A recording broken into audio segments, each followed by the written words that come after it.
What's up, everybody? Shawn here with another live to roll for you. We're just doing our. We're gonna start doing this every month. The end of the month, last week, doing just kind of an open discussion Q&A. So if there's anything we couldn't answer in the shows earlier in the month, or just anything you've been wanting to bring up, please drop them in the chat. We'd love to know, hear from you, and discuss about any of that and anything else we got going on. So yeah, I'm Shawn. I'm a C5, C6 quadriplegic from a snowboarding accident 21 years ago. I'm Bobby, Tom go ahead. Conaway. I'm a C6B quadriplegic. Sorry, Bobby, I'm going first. I'm a C6B quadriplegic from Southern California for the last 27 years. Bobby? That's why we saved the best for last of the quads right. here. So C5, 6, and then a couple more years injured than these guys. Same as them, you know me. But let's get to our guests because we've had them on a handful of times. So bring it on, Doug. Hey, Doug Vincent. I am a polio survivor from 1956. Yeah, I was around when dirt was clean. And so walked on crutches for years and years. I guess technically I'd be a paraplegic. Walked on crutches for years until I just wore out the old shoulders and then transferred into the wheelchair. Kind of, it was a transition over years, but I've been in it pretty much full time now for probably 10-ish years. Yeah. So you can say you morphed into one of us. Morphed. Yeah, I like that.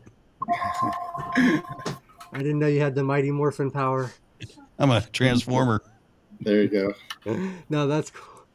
Yeah, so Doug is also, friend of the channel. And also Doug will be, if anybody is coming out to the Abilities Expo next weekend, Doug will be helping out a little bit on Friday. Bobby will be gone Friday. So come visit. And Doug, if you want to come meet him in person and hang out. And Doug also has, I'll make sure to drop your link in the description too. But Doug also has an awesome podcast that we've all been guests on. So go listen to the ones we've already guest on. And it's called Walk and Roll Live. And it's he's got another co-host, and they just do interview a lot of cool people and highlight a lot of people's stories, and just a cool thing to follow. So I'll make sure to drop that. There's 3 fellas on this channel right now that have been featured on War Live with Doug E. Frog. So if you want some more roll content, you can go check out our interviews too. We had a lot of fun talking with Doug. I caught that, Tom. You threw in Ghost from my past too, Doug E. Frog. Yep. Yeah. Oh yeah. Well, it's funny. My dad's name is Doug too, but everyone calls him Doug E. Fresh. And they've been calling it that for like 30, 35 years. And it just, anytime I hear the Doug E. Frog, it reminds me of my dad. So shout out. And that's where that came from, because all the people on Cape Frog had names like there's Lily Pad and just different names like that. So that's what they gave me. But I was at 99.1 before that. If you're in Southern California, I was there about a year and a half, and they used to call me Fresh there. Oh, that's just Fresh. That was my nickname there. Yeah.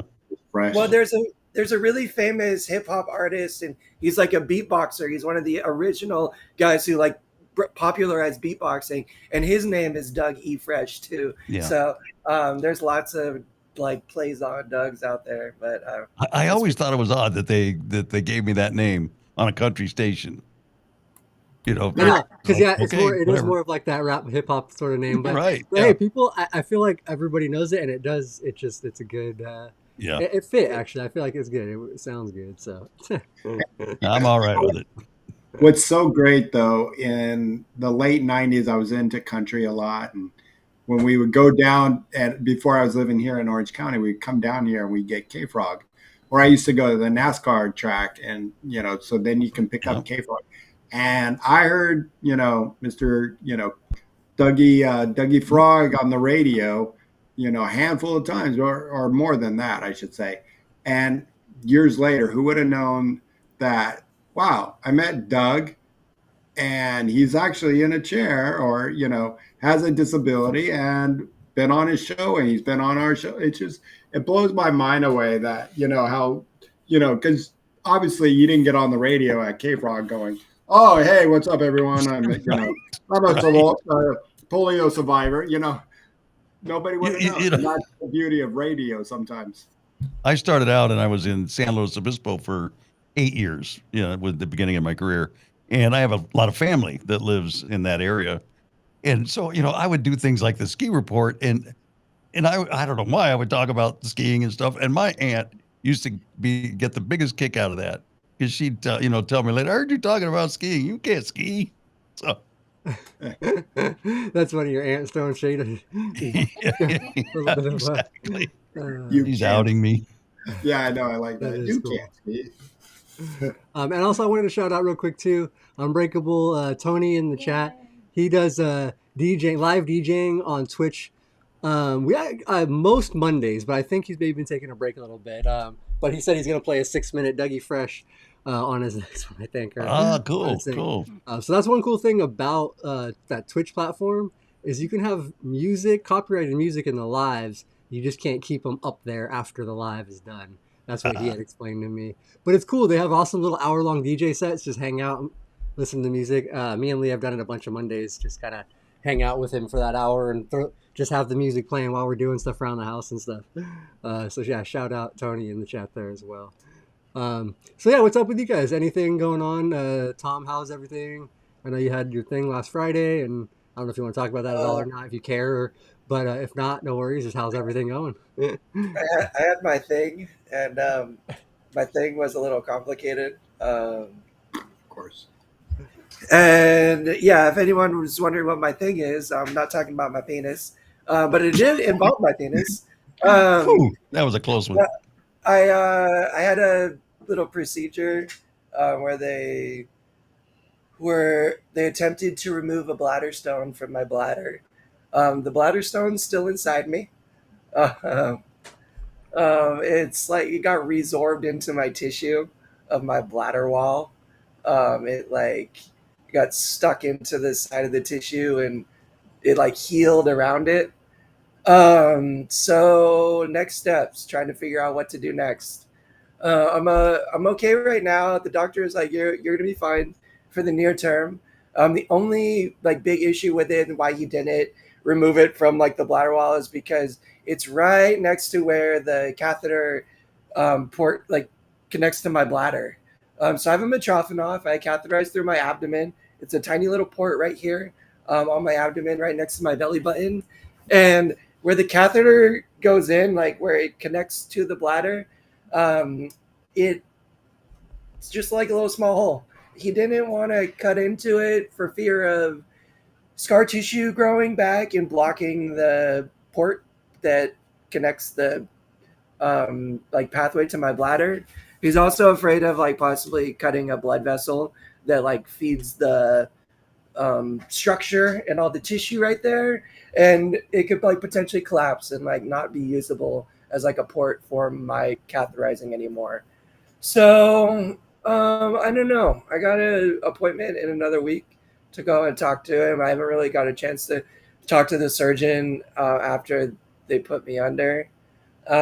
Surgery was kind of scary. Like they had to intubate me and like do the whole general anesthesia thing, which I don't know. I guess it's pretty normal. The propofol felt pretty good. Like, whoo, I was feeling good after the surgery.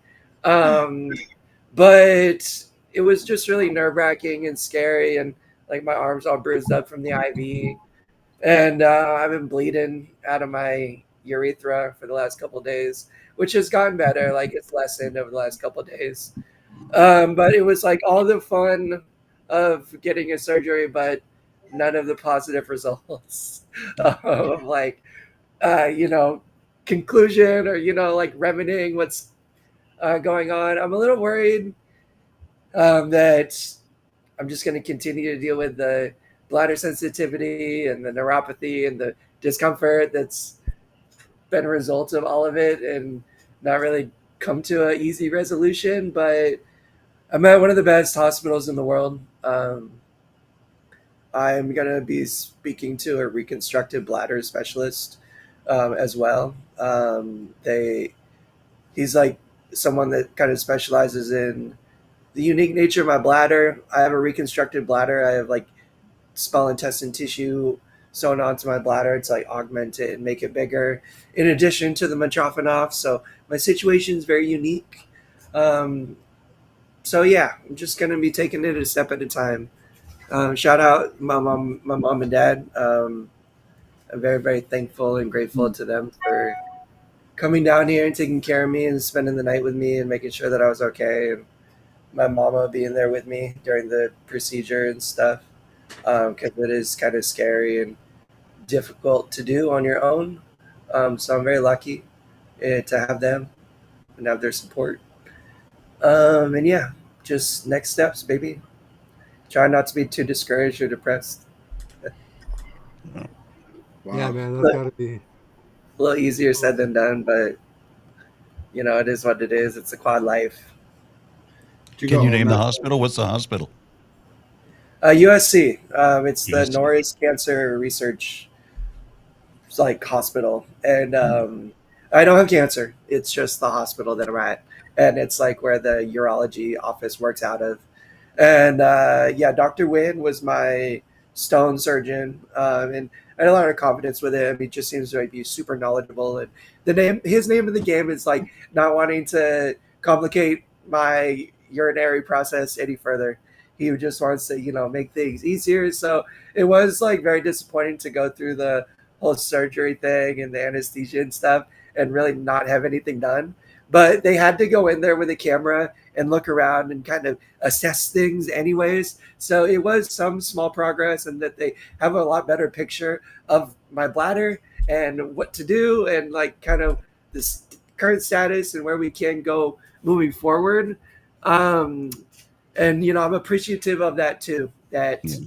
they are just willy-nilly in there, cut things up or like doing things that could potentially put me in a worse situation than I entered in. Like at least like things are still kind of the same. Like my bladder's not super comfy with the stone in there. But things are kind of best case scenario right now, I guess.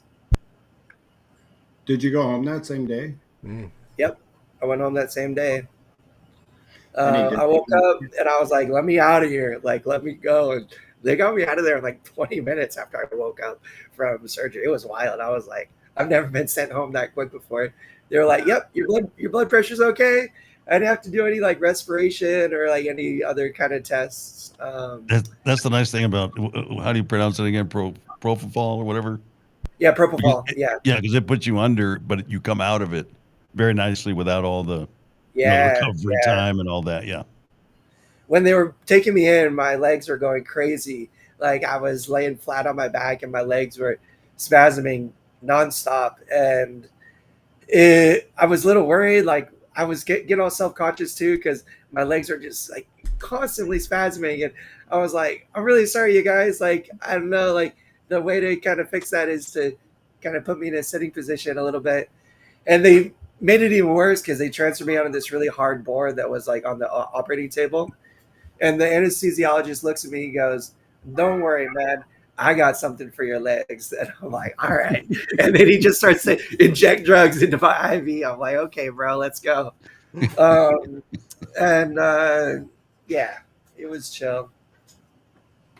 Right on, man. Yeah, that's even just having Ken, the minor in and out quick, like that shit's just, it sucks. It's hard. And Ken mentioned yeah, that he's had almost 20 bladder stone removal operations, like through his injury, and that's, yeah, I don't know, man. That sucks for any you guys. Like I've only even just having to get my cystoscopy. Anytime being put out for those things, man, that shit's uncomfortable. Like the yeah. anesthesia part of it, and then just all of the thing. But yeah, man, glad you're I've doing. only I've only ever had the one, and what my doctor said is like, I'm kind of shocked that you haven't had like more regular stone removal surgeries, just considering like how I catheterize and like the uniqueness of my bladder with like the mucus buildup and stuff. He said, I'm like really surprised that you haven't required this more.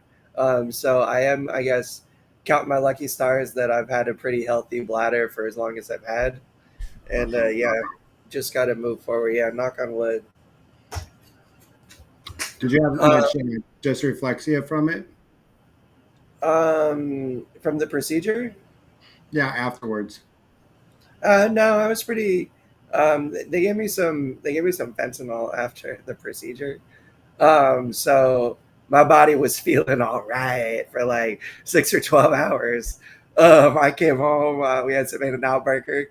and I got into bed, and it was funny because I was feeling really tired from like the anesthesia and everything. As soon as I got into bed, like I lit up, like I could not fall asleep until like 2 o'clock in the morning. Like it was so weird. I was like, what the heck?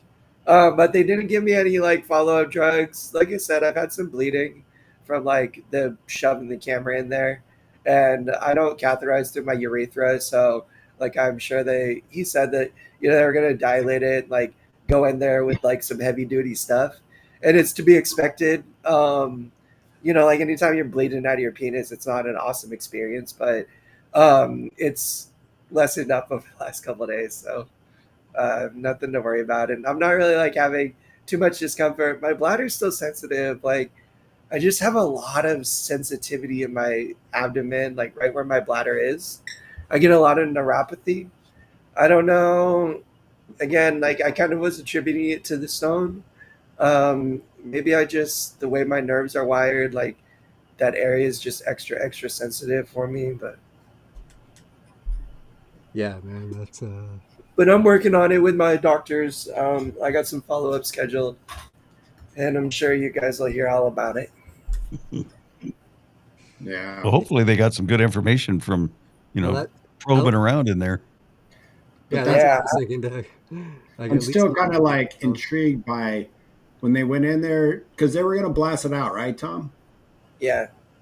And then, so when they tried to blast, it went into your bladder wall. Is that what? No. It was already healed into my bladder wall, so there wasn't any way to like get to the stone without them cutting into my tissue and removing it. But there's lots of tiny little blood vessels that all like interconnect everything and keep your tissue healthy and keep your bladder functional.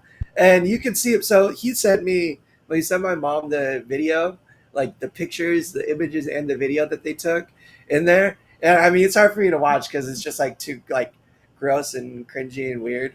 That there's like cameras and tubes inside my bladder and stuff. But you could see where the stone was like kind of like absorbed into the tissue, and it just like healed over it. He said like every CT is going to show up as like a stone in my bladder, but it's not in my bladder. It's in my bladder wall. And depending on how much issue or discomfort that causes me, we got to talk about it. I got to talk to them about it and figure it out. Now, nothing is as gross. We were talking TLC, and I don't know if this is a TLC. It probably is, but I'm watching it on HBO Max too. Dr. Pimple Popper. I don't even want to talk about it. I can't watch that shit. I don't even want to talk about it. You can't even think about it. I will vomit. right here on Live to Roll. I swear. Oh my God, that was like my 3 o'clock in the. I've been having trouble sleeping since my mom passed away, and so that has been my new like. Just like, all right, let's go, Pimple Popper, let's do this. So you guys know, actually, Leah just reminded me that office, the Dr. Pimple office, is literally like a half a mile from our house. Yeah, it's on it's in Rancho, right? Yeah, it's on Foothill in Elton. We pass by it literally every day. Every time I'm going to the park, every time we leave the house, we pass it, and I see the big old doctor. She has it on the sign, Dr. Pimple Popper, on the big thing, on the thing out there, like an actual MD name and stuff. But yeah, no, that's funny. I've never watched the show because that should disgust me too, Tom. I did not like it. Yeah. It's like disgusting and intriguing at the same time. You're just like, what? Like, they removed the biggest bump out of this guy's shoulder. It's just like, how? How did you let this get so big? Like, it's just like. If you have a pus filled cyst, the last thing you should do is record it, the pus being drained out of it. Like, I'm sorry, but just that, like, general premise, like the fact that people are so into watching it or get excited about it like breaks my brain a little bit. Like, I'm trying not to judge anybody, but that is foul in my opinion. Like, that is foul. If you start watching TV at 3 a.m, trust me, there's like, hey, I'm an avid 3 a.m. watcher, okay, but I'm not watching no Pimple Popper. I have a hard time with even like medical shows. Like, I used to like have to go in the other room when like House would come on and like they would like do needles and stuff. So maybe I'm just a big wimp, but no. No, I'm kind of the same way, dude. I don't like watching all those things. And Leah made fun of me in the chat that I don't want to learn anything.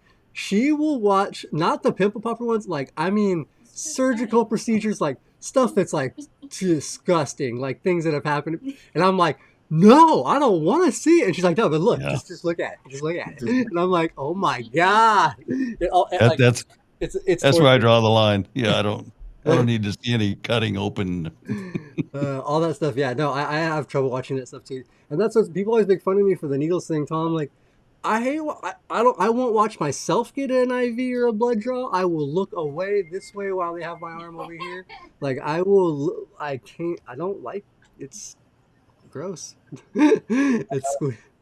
And I mean, I'm the same way with me. Like, I gotta cover my eyes when they're giving me an IV and stuff. I'm like in the hospital bed like this while they're like poking me and stuff. Like, and I'm like, I just can't watch. Like, you can do it, I'll be fine, but I just can't watch it. Like, no. Yeah, I always watch them, but I'm like, the other day I had to get some blood work for my sodium, and the lady was, I can tell she was new because finally after she couldn't get the vein, she's like, she calls her other guy over. She's like, excuse me, but I'm just watching her try, and it's just like, she's like all over the place, and she's like, and every time she's like, sorry. It's just like, I just watch it. It doesn't freak me out. Like shots and all that doesn't, or even the medical shows. I don't, because I know the person's not awake, and it's totally new, I guess. Maybe that's why I don't. But now, but hold on. But on Friday night, I took my grandson to the movies, and we went next door, and we got, my wife saw something else, and because she doesn't like Captain America, go figure. And so she was got a quesadilla and had all vegetables. So my grandson's sitting there, and I go, I dare you to eat that one quesadilla. I'll give you $20. He took one bite. And when I'm like, he's just like, what? Because he doesn't like vegetables. And finally, I said, put it in your napkin. And he spits in his napkin. My gag reflexes watching that, I almost did it right there. I was like, ooh.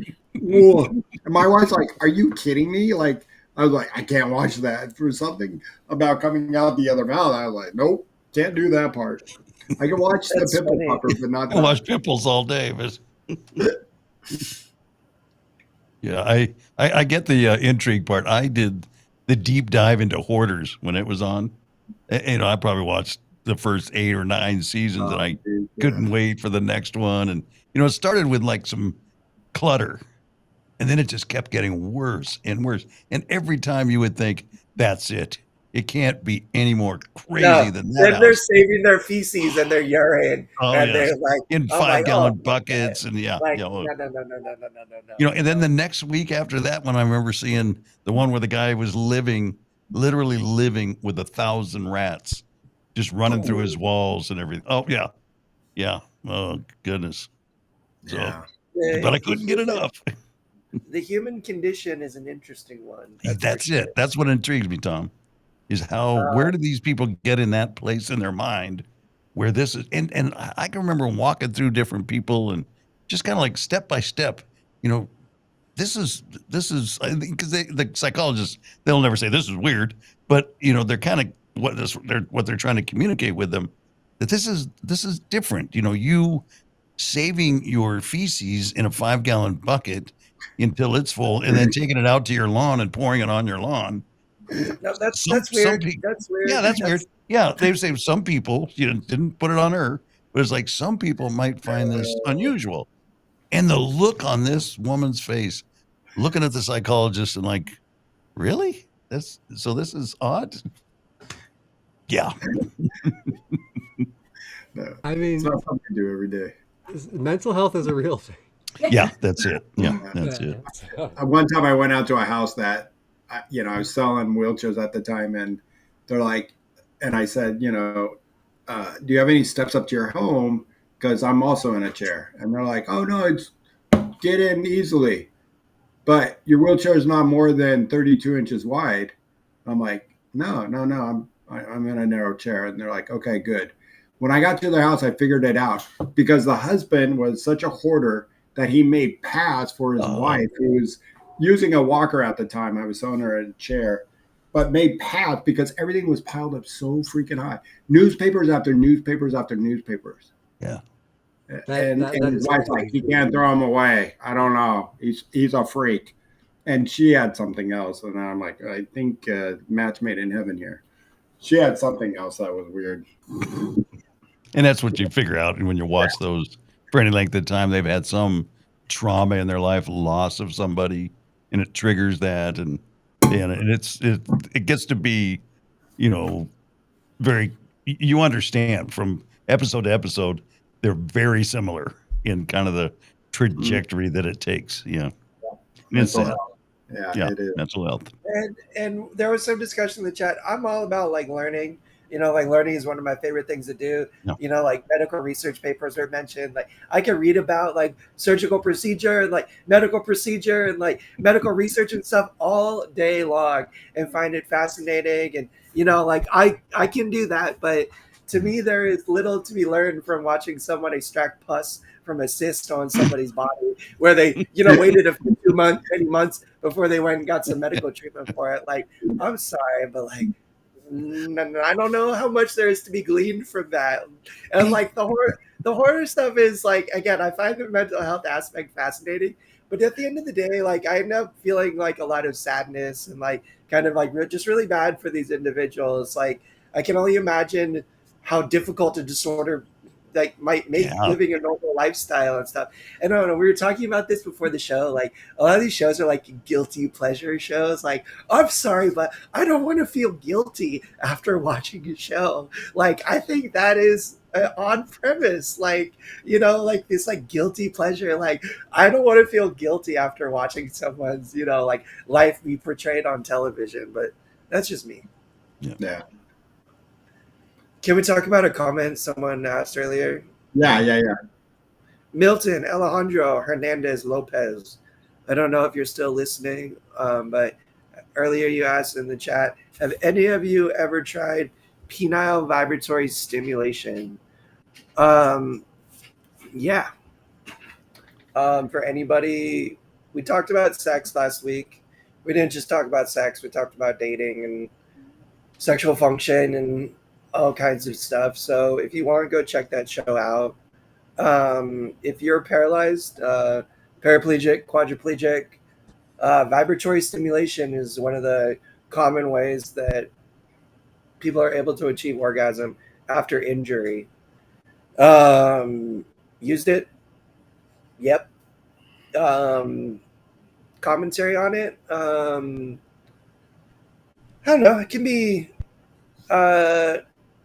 I'm able to not use it and still achieve sexual function, but I have used it in the past to success. And I'd say just be careful. Be careful if you do use it. It can damage your tissue. Like it can damage your skin. If you use it for too long, it can also be very intense in terms of like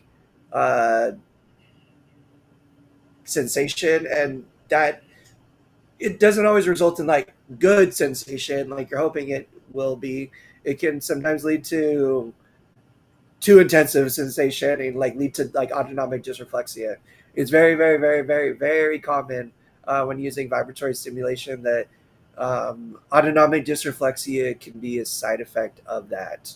There are lots of ways to mitigate that, whether it's like nitro paste or like nitroglycerin pill you like put it under your tongue. It doesn't always trigger autonomic dysreflexia. It just can, depending on the intensity of the stimulation, I think.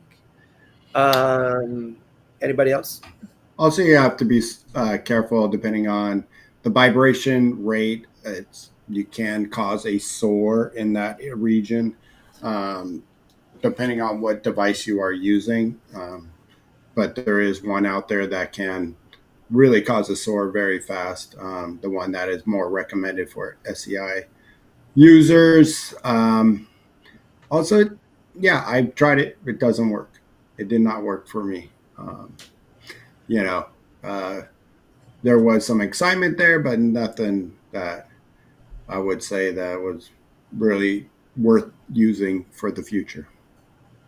Yeah, I think that a lot of times it's used for fertility. If someone's Yeah. trying to have a kid Oh, and they have a hard time achieving orgasm, in order to get like viable sperm to for IVF or otherwise, it's very commonly used for that purpose.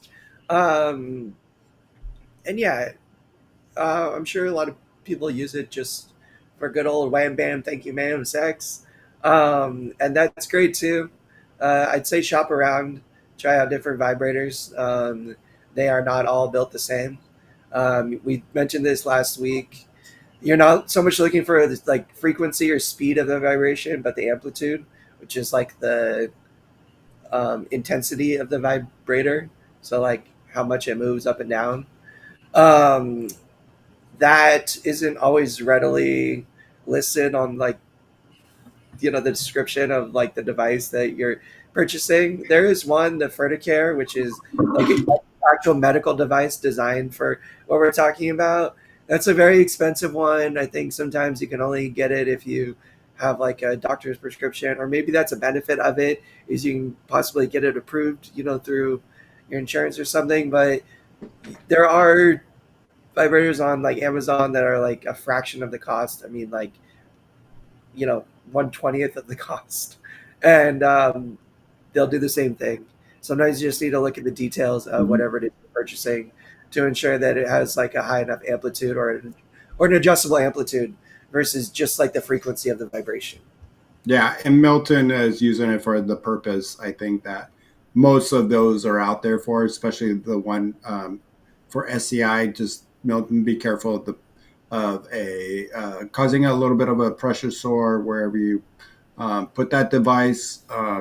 And then good luck. I hope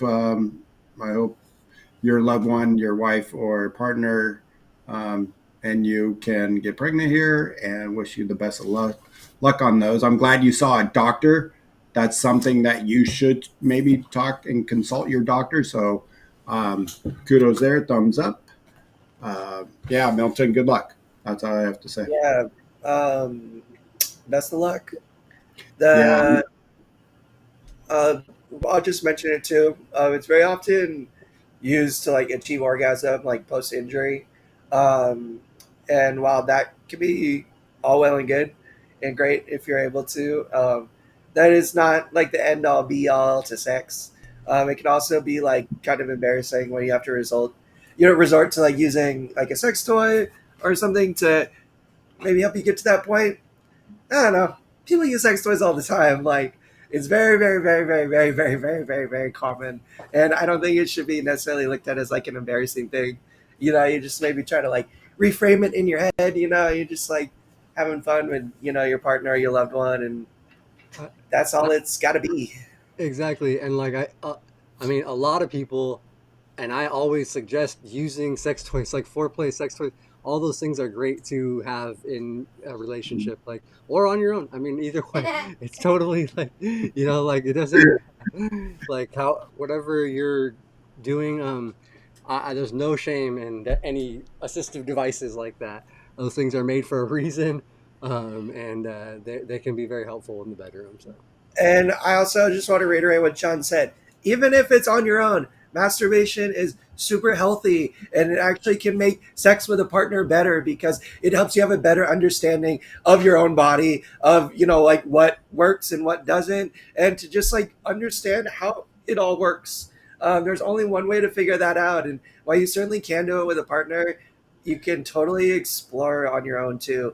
And it's totally, totally healthy. It can be a little bit more complicated um, if you have caregivers and stuff. And we didn't really talk about that last week, which is like one of the things that I hear most common is like, well, I would love to, but I just have no freedom or opportunity to, or like physical ability to like, set myself up for that and figure it out. And I don't know. I wish I had like here's a simple answer to solving that problem. There isn't necessarily one. I do encourage you to be honest.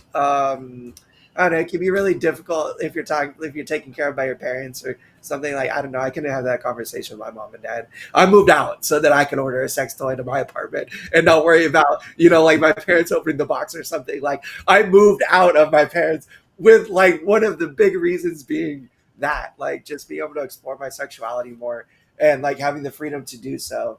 That was one of my big motivating factors. And I don't know. So if you do have caregivers and stuff, I don't know, complicated situation.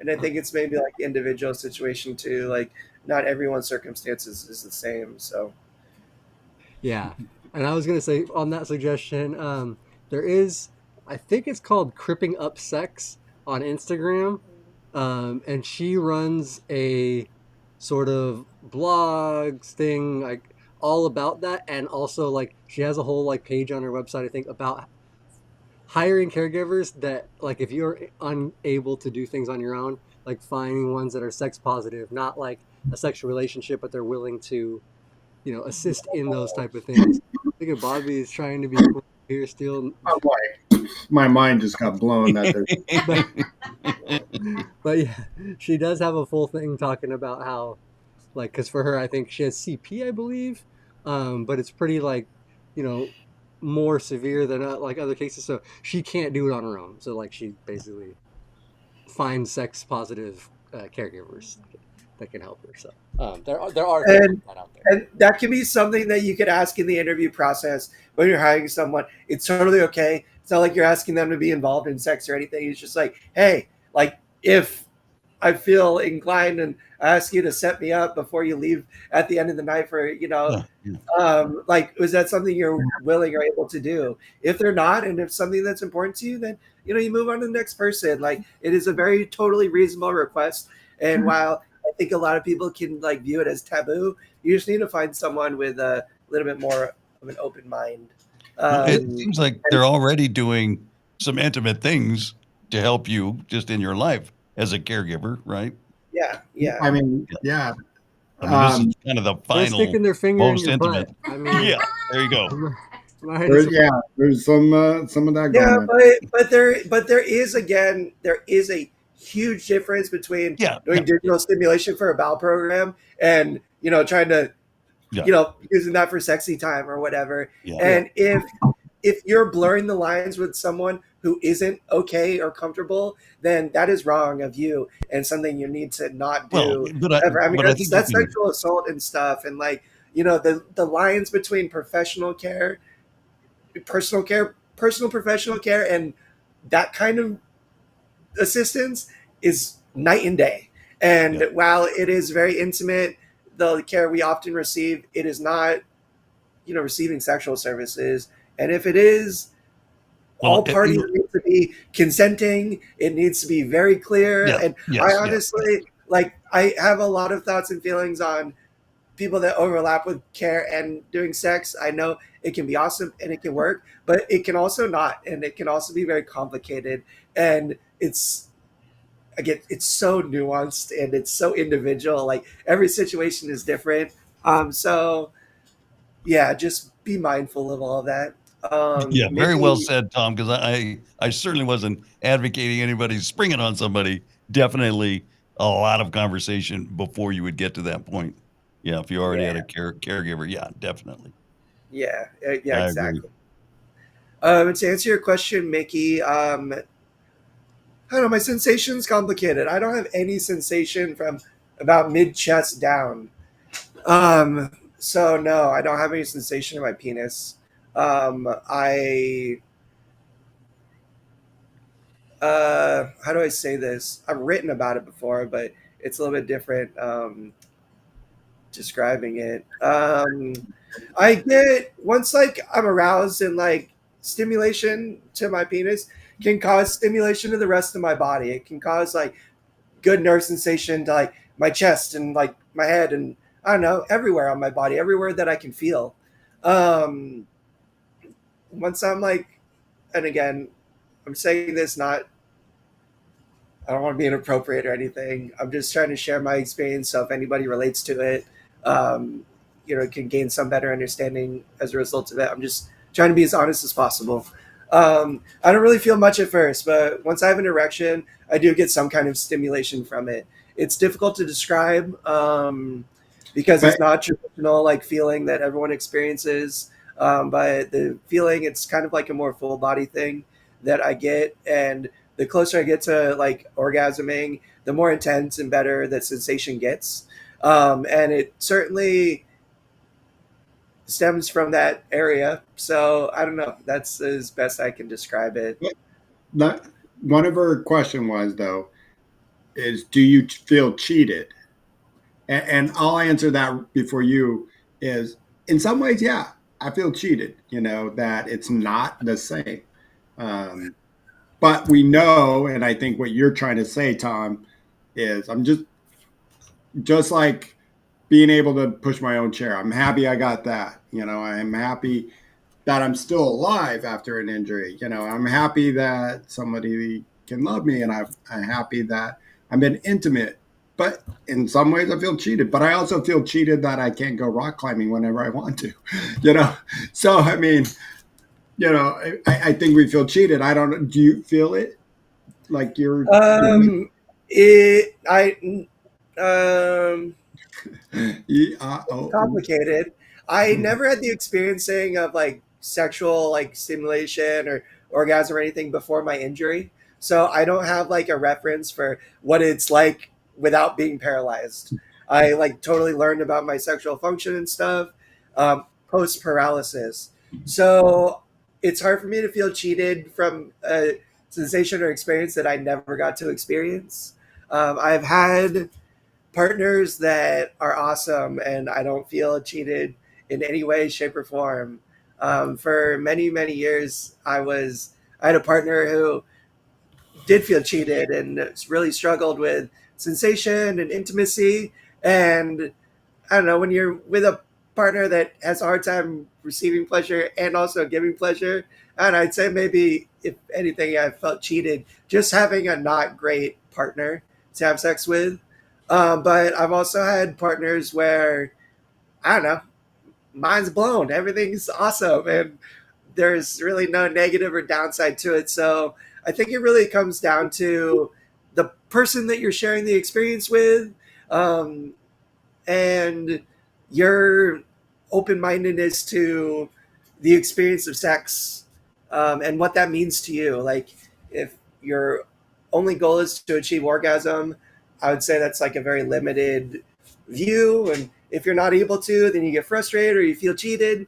I don't know. Like, I think you should go into sex with an open mind that it's a lot more than just that. It's being with someone in a very intimate way, and that's not necessarily the end all be all. So I think a lot of it is what you make it in your head. I have felt cheated, perhaps in the past, but not really. Only from maybe just a crappy partner. But I think that makes us human. I mean, Doug, do you have anything to contribute? You have a disability, but way different. You got feeling, Yeah. but, but can you say in your department, What I would add is that, sexual intimacy has, many components, obviously. And there's, we get stimulated physically, we get stimulated through our thoughts and, what we're seeing and, whatever is erotic to us. And that's why, teenage boys, a wind comes up and, something might happen, and, you just see something and it'll trigger something. Whereas when you get older, it's less of the visuals and, remembering a past experience or whatever. And it's more about the physical stimulation and Yeah. and they're both part of it. Yeah. Yeah. And for me, just wherever the level of paralysis for me, I have all sensation and so I didn't experience any of this. So it's interesting to, to learn some of this. but do And you it's feel also go ahead, right? Robbie. But one last thing, Doug.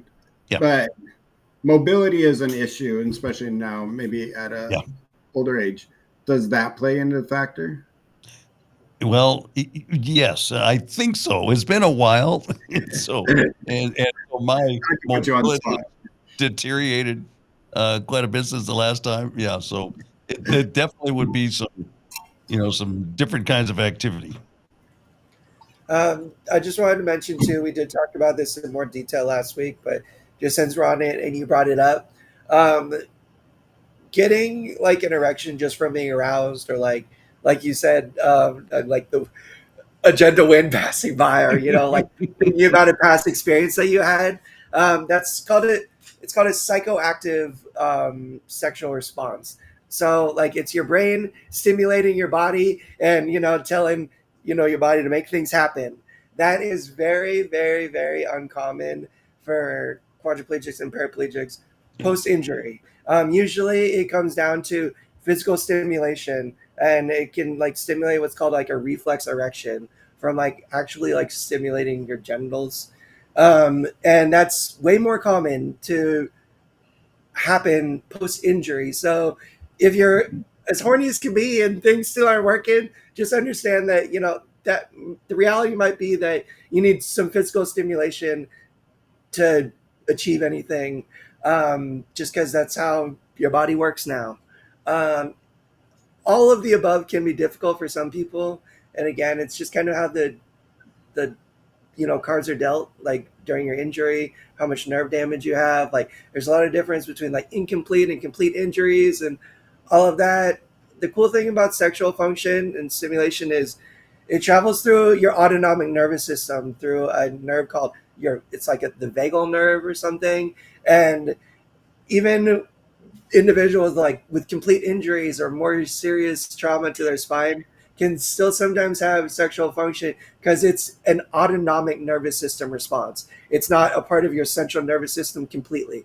There's components that are, but that's not necessarily like game over if you have like a complete injury or something because of the autonomic nervous system.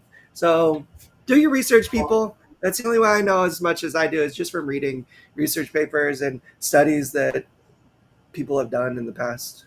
And to sum it up in some ways too, I don't think it doesn't matter about your disability. A lot of us can have sexual uh, uh, misfunction because of the type they are, the type of, Nicole, I know you have a disability, but also without a disability, a lot of people have what you have. And also some people have experience that wasn't too pleasant before, and it can be very hard for them after. So, I mean, when it comes to sexuality and sex in a general, definitely it goes way beyond even someone with just a disability. Everybody almost can relate to it in some form or fashion, whatever it may be. Sometimes, maybe, for older men, you see the commercials and they don't even have a disability. They just have something that, they need to take something for it. A lot of times women have a lot of pain down there. So, I mean, this is just one function that I think everybody can talk about. And I know we can do 100 shows on this. And Bernard, you would love it. I'm sure you would be, our total fan, and would probably give us thousands and thousands of dollars to talk about this every minute of the day, because it can be. But at the end of the day, I know we're all bugged by it. But also, I think it's all said best. And Lee, you said it best. It's all about communication. It's all about what's comfortable for you. And it's all about what you make it. And you I make it with your partner and yourself. Yeah, I think Lee's comment is really poignant and important to remember. And just Bobby just said it: communication, communication, communication. I've experienced that too, where like a partner has felt like insecure because of like my unique situation, and they're not sure like they're doing enough or whatever. But that's where Lee said it. You just have to communicate and talk and understand and make sure that they know that like while things aren't necessarily traditional for you, that can still be just as pleasurable. Yep. And Nicole, you said it.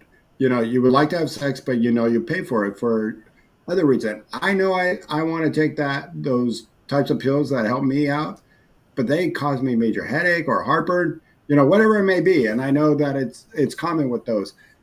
So it's like, yeah, like to do it, but also you pay a price for it sometimes. And I think that goes with anything, like let's just say there's a lot of people out there, they might have a drink, or some people like to drink beer and they're like, damn it, the one thing that I hate about beer is that it makes me pee all night and I have to be up all night catholic. It's all hand in hand. We all have to deal with something, of things we like, but causes something we don't like. Yeah, that's we could just talk about this for hours and hours and hours. Oh yeah, easily. And it's something that we will continue to do here on Live to Roll too. I think one of the best things about like sexual education and stuff is just the willingness and the like feeling free to talk about it, talk candidly about it. It's not an embarrassing thing. It's not something to be ashamed of, whatever that may be. Like sex is very natural. It's you know, everyone everyone thinks about it at some point. Um, it's an okay conversation to have, while it can sometimes feel embarrassing to have, and especially if you're talking about sexual dysfunction and how to overcome that. That can be really really embarrassing. But sometimes you just got to bite the bullet and do it.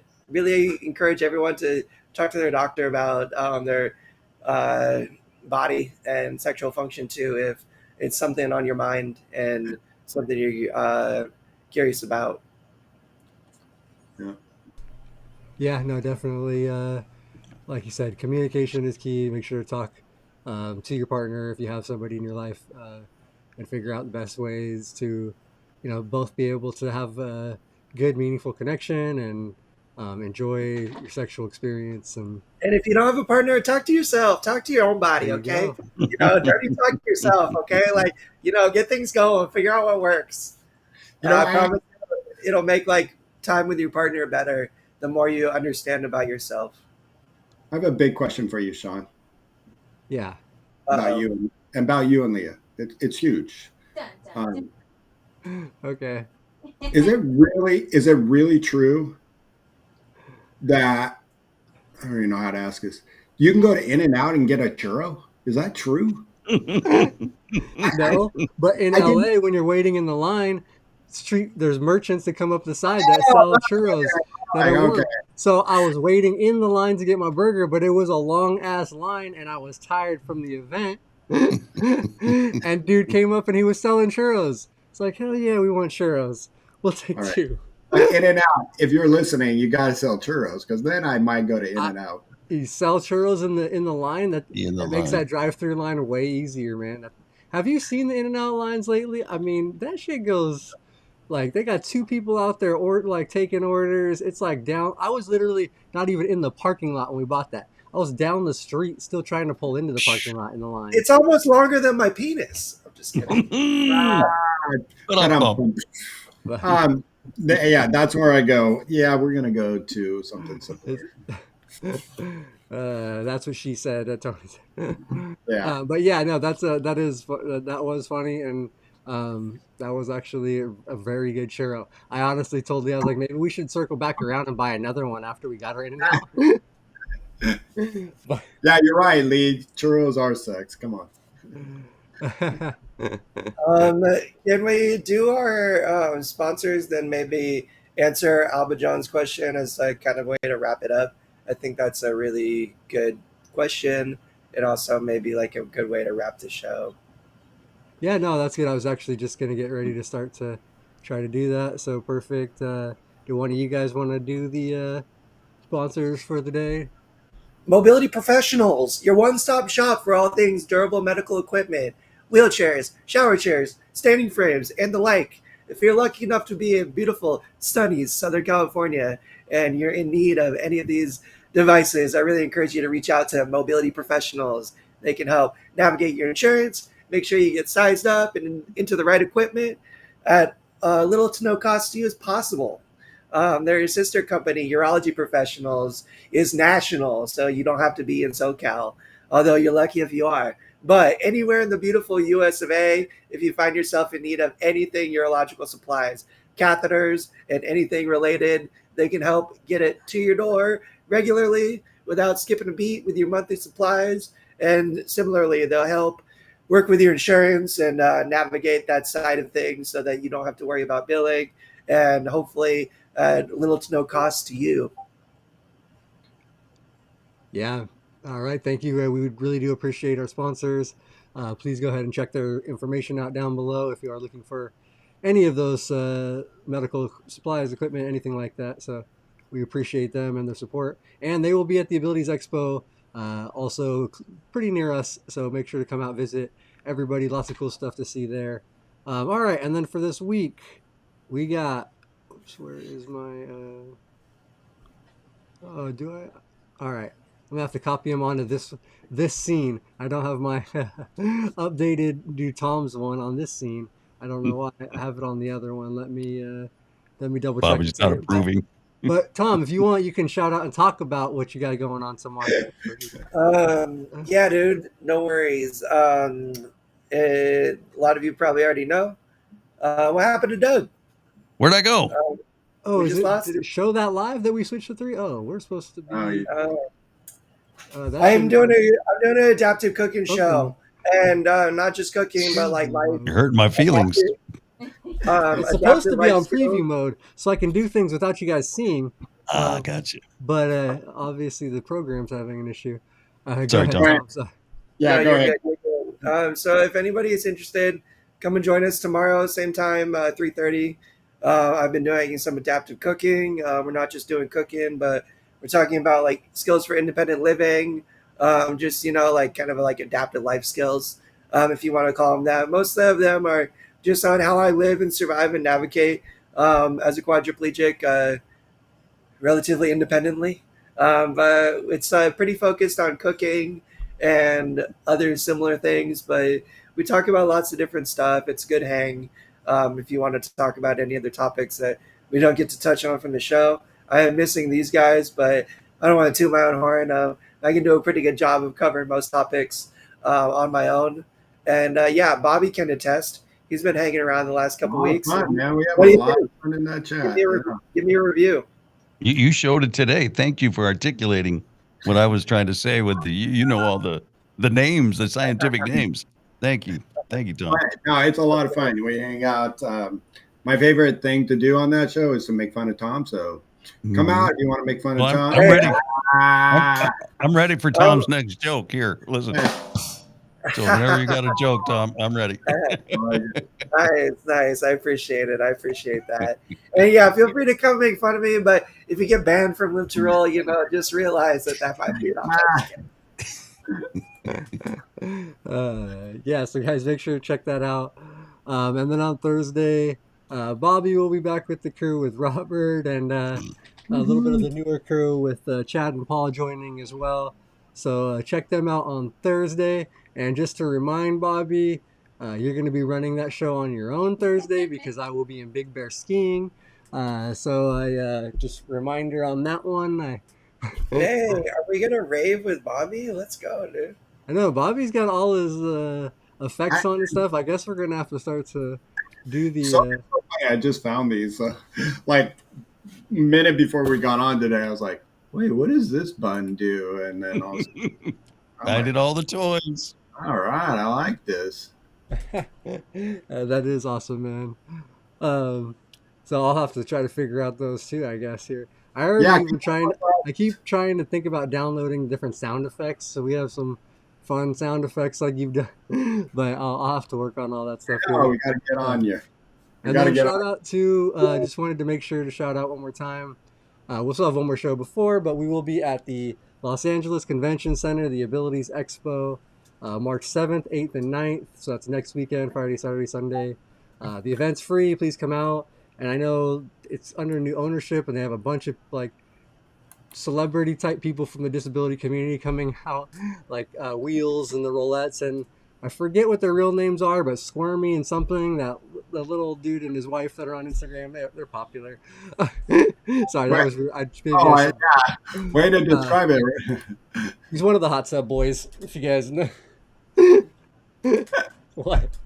I think the person you're referring to as their YouTube channel's name is Squirmy and Grubs. He has SMA, spinal muscular atrophy, and That's a good He show. and his partner were on Dr. Phil, very famously, where he was discouraging them to not have a caregiver personal relationship overlap, in which I felt like they represented very well for the disabled community and interabled relationships and stuff. So that's cool.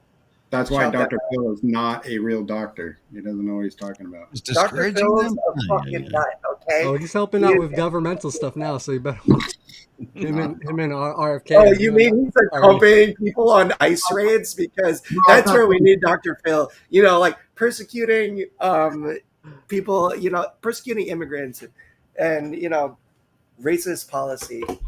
That's awesome. Good for you, I Dr. thought it was Phil. Dr. And, Oz that was that.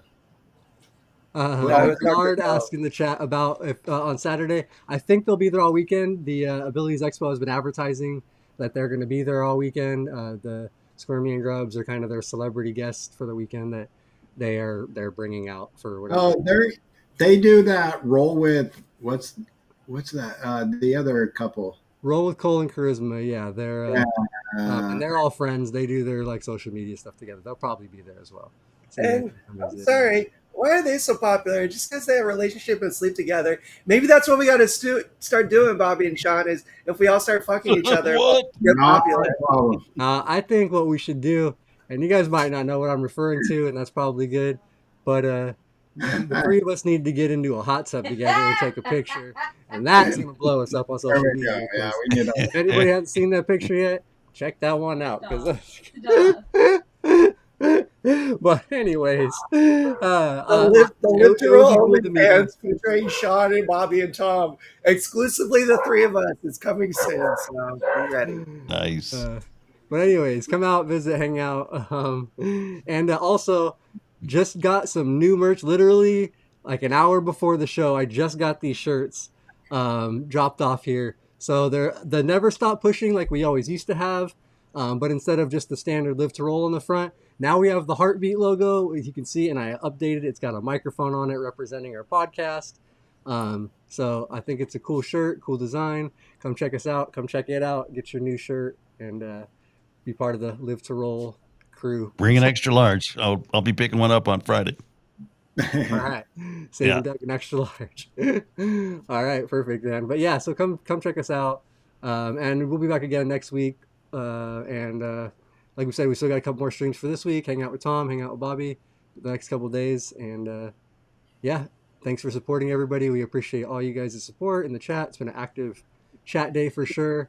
Yeah, thanks guys, and thanks Doug for hopping on and joining us again. And make sure you guys do check out Doug's podcast, Walk and Roll Live. I will drop that link right now in the description, so anybody watching after live can go ahead and click. Yeah, and if I it's already may, been in some other videos, but go ahead. Yeah, Walk and Roll Live, Disability Stories. Just dropped a new one about an hour and a half ago. And speaking of Instagram influencers, that kind of thing, Lisa Cox. I don't know if anybody is following her on Instagram. I saw your email, Doug, and I was like, "Ooh, I can't wait to hear that one." Yeah, it's very interesting. She's from Australia, and she was in the advertising business before her disability, and now she's an advocate for representing us in media. So she goes, and when she talks to clients, that's one thing she advocates for. So listen to the episode now on Spotify, wherever you get your episodes. If you do follow the link in our description, you can sign up for the email list so you can get notified every week of the live when Doug posts them. I always get them every week in my email. And it's a great reminder to pop on and listen and get informed and hear about some cool people. Yeah. Thank you, Tom.